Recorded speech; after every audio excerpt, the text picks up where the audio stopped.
Good morning everybody.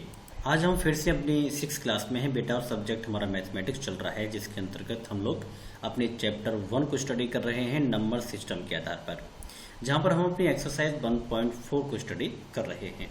आज हम अपने क्वेश्चन नंबर की बात करते हैं।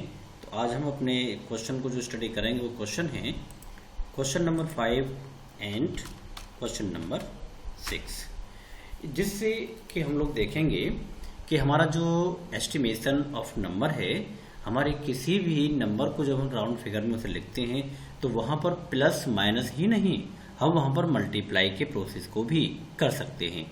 आज हम मल्टीप्लाई के प्रोसेस को ही समझेंगे जो हमारे क्वेश्चन नंबर 5 और 6 में दिए गए हैं। इट इज़ आवर एक्सरसाइज 1.4 और यहाँ पर जो हम स्टडी करेंगे आज वो हमारे सामने जो क्वेश्चंस हैं वो स्क्रीन पर आए हुए हैं बेटा। क्वेश्चन नंबर 5 होगा जिसमें हम estimate the following products to the nearest 100।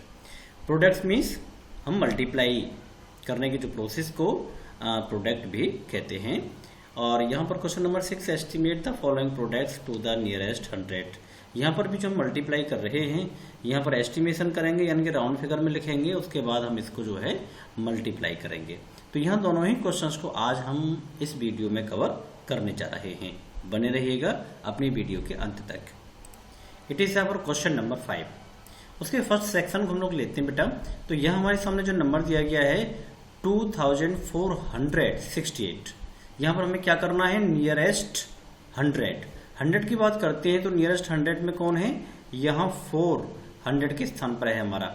जब हमको 100 में नियरेस्ट वर्ड देखना है तब क्या करना होगा, इससे पहले जो डिजिट दिया गया है हमें उसको ध्यान देना है।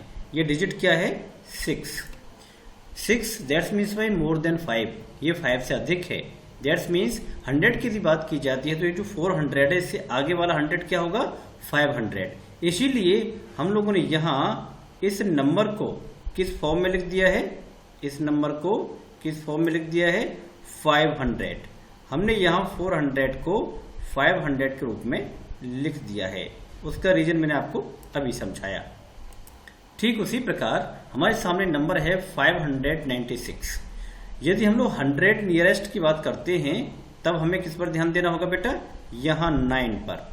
यदि हम नियरेस्ट 100 को करेंगे तब हमें टेंस के स्थान पर जो हमारा डिजिट दिया गया होगा हमें उसको फोकस करना है, उसको ध्यान से देखना है। यहाँ पर जो 9 लिखा हुआ है ये क्या है, मोर देन 5 यानी कि 5 से अधिक है। और रूल क्या कहता है कि वह नंबर या तो 5 है या 5 से अधिक है, तब हम उस नंबर के राउंड फिगर की जब बात करते हैं तो नेक्स्ट जो भी 100 होगा हम उस संख्या को, हम उस नंबर को उसमें चेंज कर देंगे। तो यहाँ पर 596 को हमने किस फॉर्म में लिख दिया है, 600 में, क्योंकि ये हमारा नियरेस्ट 100 के रूप में कार्य करता है। अब हम यहाँ पर इन दोनों को मल्टीप्लाई कर देते हैं और ये हमारा मल्टीप्लाई होने के बाद नंबर सामने आया है। यही हमारा आंसर होगा। आप समझ गए बेटा, क्योंकि इसी प्रोसेस को हम इससे पहले की जो हमारी वीडियोस रही हैं, जो क्लासेस रही हैं, हम उसमें स्टडी पहले से करते आ रहे हैं। पार्ट 10, पार्ट 11, पार्ट 12 में भी हमने इस प्रोसेस को विस्तार से समझा है। वही प्रोसेस यहाँ पर लागू होगा। फर्क सिर्फ इतना होगा, जहां हम प्लस किए थे, जहां हम माइनस किए थे, अब हमें यहाँ पर मल्टीप्लाई करना है। बाकी रूल्स रेगुलेशंस ठीक उसी प्रकार से कार्य करेंगे जैसा कि question number 1, question number 2, question number 3, question number 4 में कार्य कर रहे थे। क्वेश्चन नंबर 5 के शेष पार्ट्स को भी बेटा हम ठीक उसी प्रकार से कर सकते हैं जैसे कि हमने क्वेश्चन नंबर 5 के पार्ट 1 को स्टडी किया है। ठीक उसी प्रकार से हम इसके पार्ट 2 को, इसके 3rd पार्ट को और इसके पार्ट 4 को भी उसी क्रम में हम लोग स्टडी करते हैं और समझ लेते हैं। चलते हैं अपने क्वेश्चन नंबर 6 के पास।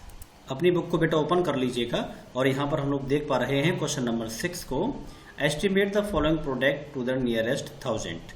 अभी हमने यहाँ पर जो है नियरेस्ट 100 के बारे में समझा है। अभी हम लोग यहाँ पर जानने की कोशिश करेंगे कि जब हम एस्टिमेशन करते हैं किसी नंबर को, उसे राउंड फिगर में लिखते हैं, तो वो यहाँ 1000 के आधार पर किस प्रकार से राउंड फिगर में लिखा जाता है, और उसके बाद फिर हम इनको मल्टीप्लाई करेंगे। जो मल्टीप्लाई होगी वही हमारा आंसर होगा। Come on to black board.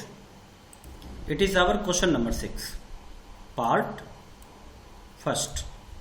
The number is given on the blackboard. यहाँ blackboard पर बेटा जो हमारे अंक दिख रहे हैं हमको स्क्रीन पर, it is 7236. मल्टीप्लाई करना है 1514 को, लेकिन यहाँ पर हमें किन बातों का ध्यान रखना है? नियरेस्ट 1000, हमें से नियरेस्ट 1000 में चेंज करना है। हम फिर उसी प्रोसेस को इस्तेमाल करते हैं। यदि हम 1000 की बात करते हैं तो यहाँ पर 100 के स्थान पर जो डिजिट आया है उसको देखना होता है कि क्या ये 5 से अधिक है या 5 से कम है। तो 2 जो हमारे सामने डिजिट लिखा है, इट इज लेस देन 5 से कम है, तब हमारा जो नियरेस्ट 1000 क्या होगा? 7000। ये नंबर हमारा नियरेस्ट 1000 यानी कि राउंड फिगर में लिखा जाएगा। हम आगे देखते हैं कि 1514, यहाँ पर ये जो नंबर है 100 के स्थान पर, ये क्या है बेटा? 5 है। और रूल क्या होता है? या तो 5 हो या 5 से अधिक हो, तब उसे हम नेक्स्ट 1000 की तरफ ले जाएंगे। इट इज 1000 और 1000 के बाद नेक्स्ट 1000 की बात करें तो वो क्या होगा? 2000। इस प्रकार हमने यहाँ पर जो है इस नंबर को राउंड फिगर में ये लिख दिया है। अब हम इसको मल्टीप्लाई कर लेते हैं। 7000 एंड 2000 को जब हम मल्टीप्लाई करते हैं तो हमारे सामने ये संख्या है, ये नंबर है जो आंसर के रूप में लिखी गई है। तो इस प्रकार से हम लोग जाने बेटा कि जो मल्टीप्लाई करना है, आपकी प्रॉब्लम ये नहीं है। प्रॉब्लम है कि हम उसका एस्टिमेशन कैसे करें, हम उस संख्या को राउंड फिगर में कैसे लिखें।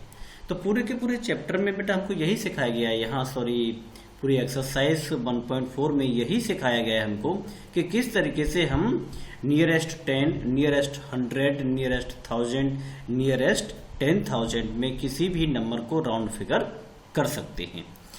इसके जो क्वेश्चन 6 के बेटा पार्ट सेकंड है, पार्ट थर्ड है, पार्ट फोर्थ है, वो भी ठीक इसी प्रकार से होगा जैसे कि हमने यहाँ पर फर्स्ट पार्ट को किया है। लेकिन फिर भी मैं एक बार उसको एक साथ समझा देता हूँ एक ही ग्रुप में, आप उसे समझने की कोशिश कीजिएगा। पार्ट फर्स्ट की तरह ही बेटा हमने यहाँ पर पार्ट सेकंड को समझना है कि हम यहाँ 7 पर फोकस करेंगे कि 7 5 से अधिक है या कम है। उसी प्रकार से हम लोग यहाँ पर देखें 2 पर हम फोकस करेंगे और यहाँ इन नंबर्स के राउंड फिगर में हम लोग लिखेंगे और उसके बाद हम इनको मल्टीप्लाई करेंगे। तो यहाँ पर ये हमारा जो नंबर लिखा है ये हमारा इसके आंसर फॉर्म में है। उसी प्रकार से जो है 6 का थर्ड पार्ट है बेटा, यहाँ पर भी हमने 7 को ही फोकस करना है और यहाँ पर भी 7 को फोकस करना है।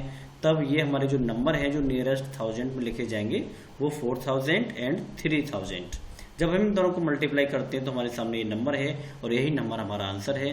ठीक इसी प्रोसेस पर आधारित बेटा 6 का पार्ट 4 भी ठीक उसी प्रकार से किया गया है। ये पार्ट 4 भी उसी प्रकार से किया गया है। सबका प्रोसेस यही है जो आपका प्रोसेस यहाँ पार्ट फर्स्ट में यूज किया गया है। मैं आशा करता हूँ बेटा ये दोनों ही question number 5 and question number 6 दोनों ही आपको बखूबी और बेहतरी से समझ में आ गए होंगे। और मेरे प्यारे बच्चों, नेक्स्ट वीडियो पार्ट में हम स्टडी करेंगे अपनी एक्सरसाइज 1.5 के लिए, जिसमें सिंप्लीफाई द फॉलोइंग इस रूल्स को समझाया जाएगा और साथ ही साथ पूरी की पूरी एक्सरसाइज को विद सॉल्यूशन आपके सामने रखा जाएगा। बेटा जो कुछ भी आपको स्टडी कराया जा रहा है, आप कोशिश कीजिएगा ज़्यादा से ज़्यादा कि जो कुछ भी आप सीखें समझें उसे अपनी रफ नोटबुक पर प्रैक्टिस जरूर कीजिएगा। और विशेष ध्यान दीजिएगा कि यदि आप लाइफ में कुछ भी करना चाहते हैं, किसी भी कंपटीशन में जाना चाहते हैं, तो आपके कंपटीशन की जो फाउंडेशन है, जो आधारशिला है, वो जूनियर क्लासेस में ही रख दी जाती है। यदि हमें लाइफ में कुछ भी करना है, यदि हम किसी भी सिविल सर्विस में जाना चाहते हैं, किसी भी एसएससी ग्रेड की सर्विस में जाना चाहते हैं, तो वह सब तैयारी की जो फाउंडेशन है आपकी 6th क्लास से ही फाउंडेड हो जाएगी।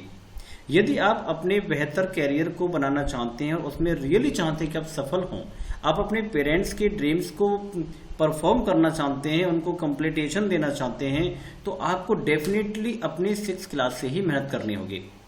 जो बच्चे अपने कैरियर को ब्राइट करना चाहते हैं, उसमें प्लस पॉइंट लाना चाहते हैं, अपने कैरियर को प्लस करना चाहते हैं, तो कैरियर को प्लस करने के लिए आपको कैरियर प्लस स्कूल से बेहतर डायरेक्शन, रूल्स एंड रेगुलेशंस के जो डायरेक्शंस हैं वो आपको शायद ही कहीं मिले। और मैं आपको डेफिनेटली बता रहा हूँ, ये बाई फोर्स करके भी मैं आपको बता रहा हूँ कि यदि आप लाइफ में कुछ भी करना चाहते हैं तो अपनी जूनियर क्लासेस की स्टडी को विशेष तौर से समझिएगा। यदि आप अपनी junior classes that's means by 6th, 7th and 8th यदि आपने अपने पूरे कंसंट्रेशन के साथ अपनी इन क्लासेस को पढ़ लिया और समझ लिया, लाइफ में कभी भी आपको कोई प्रॉब्लम नहीं आएगी किसी भी कंपटीशन को फेस करने के लिए। लेकिन बेटा इत्तेफाक की बात है जो मैं आपको बता रहा हूं, और अफसोस की बात यह है कि जो कुछ भी बातें चाहे आपको कहीं से भी पता चलती हैं, आप उन्हें फॉलो नहीं करते हो, उन्हें सिर्फ सुनकर देखकर वहीं छोड़ देते हो। यही सबसे बड़ी विडंबना है।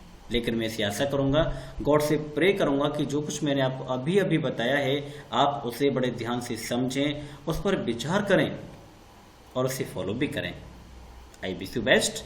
आज की वीडियो में बेटा इतना ही, मिलते हैं नेक्स्ट वीडियो में एक्सरसाइज 1.5 के साथ। God bless you my children.